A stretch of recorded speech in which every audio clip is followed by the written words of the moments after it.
This is Gene Monterostelli, and welcome to the Tapping Q&A podcast recorded live to tape from Williamsburg in Brooklyn. This is episode 407, originally aired June 10th, 2010, re-edited and remastered for November 25th, 2019. Hi everyone, I hope this finds you well wherever you are and whatever time of day you're getting a chance to listen to this. Thanks for spending some time with me today. Every single time on the Tapping Q&A podcast, we answer the most common and uncommon questions about tapping and EFT so you get the most out of your tapping practice, eliminate self-sabotage, and take the action that you want. And today, we're actually exploring directly one of those questions. And the question is, why do we tap? And I know that seems like a silly question because we tap to get relief and to release pain and to move forward. But I think that it is a question that requires a little more explanation and exploration, because when we have a really clear idea of why we're tapping, and for me, it falls into two basic categories, and we'll get into that in a moment. But when we have a really clear idea of what we're supposed to be doing or why we are tapping, we're much more likely to get benefit from it. That anytime we have a clear goal, it's easier to move towards, and it becomes easier to measure if what we're doing is useful or not. So we can tack and change into a different direction if what we're doing isn't getting us the benefit that we want. Before we jump into that little explanation, I would encourage you, if you haven't done so already, to sign up for our free 10-part guide to help you to eliminate self-sabotage. All you need to do is go to tappingqa.com, click on the big blue button, or if you happen to be listening to this in the website, up in the right-hand corner, up in the right-hand column there at the top, you will see a blue button that you can click that will help you to download this guide. There's audios, there's videos, there's instruction, there's tapping scripts. We send you one little piece every single day so you are not overwhelmed. So over the course of a couple of weeks, you can really transform the way you tap and take more action. So without any further ado, here are my thoughts on why we actually tap.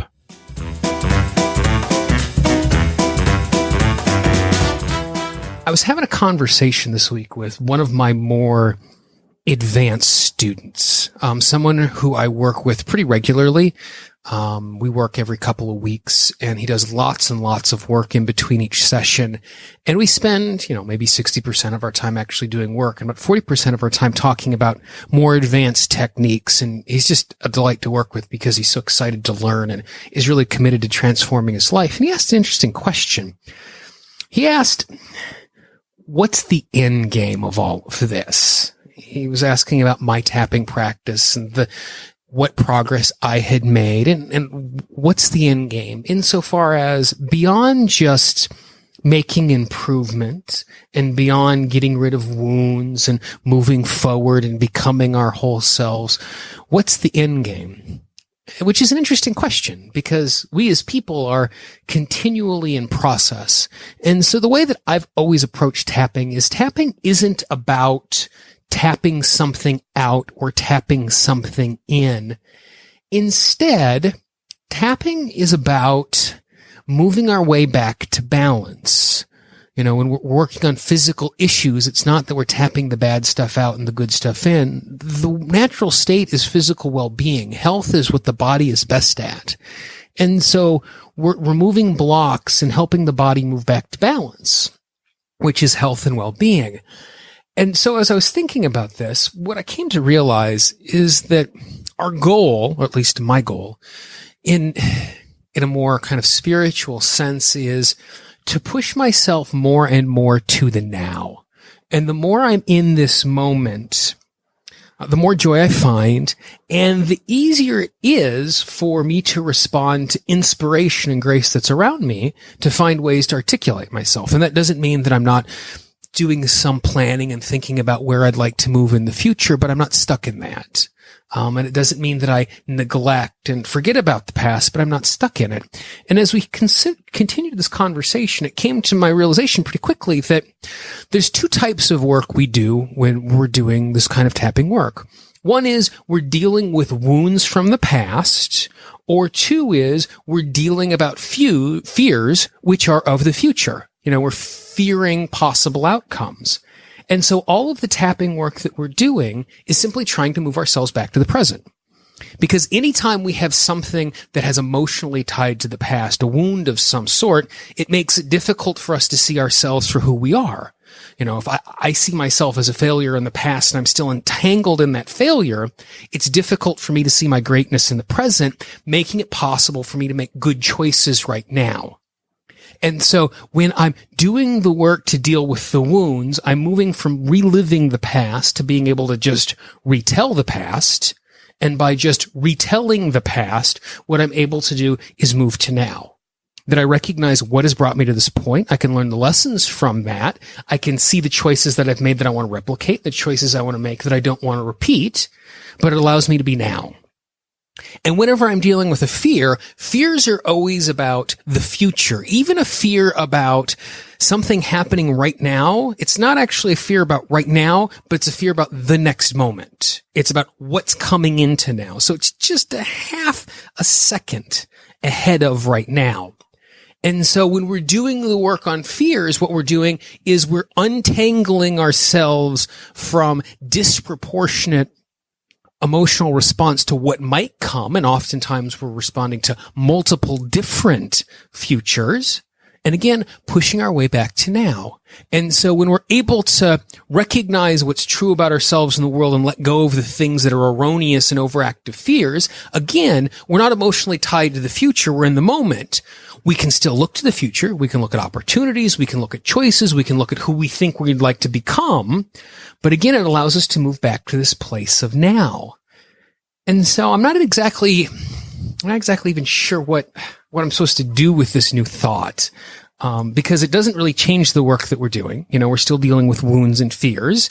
And realistically, on some level, I've always known that that's what I'm working towards is this moment of now. But it's just kind of an interesting framework to look at this work to see how successful I'm being. The more moments throughout my day that I find myself in the now, where I'm just really in this moment and I'm enjoying what's here and the opportunities are here in the moments of growth, then I think that becomes a reflection of the quality of the work that I'm doing in transformation. Not that it's really qualitative, but, we're trying to move forward. We're trying to grow. So that is my half thought of the day. And I'd really love your response. Like I said, go to tappingqa.com/podcast and look for the link podcast, around past and future and now. Go to the comment section, leave your comments. I'd really love to hear what you think.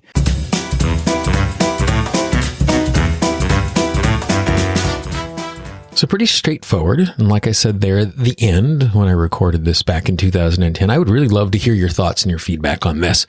If you're on the website, just go down below. You can leave a comment down there.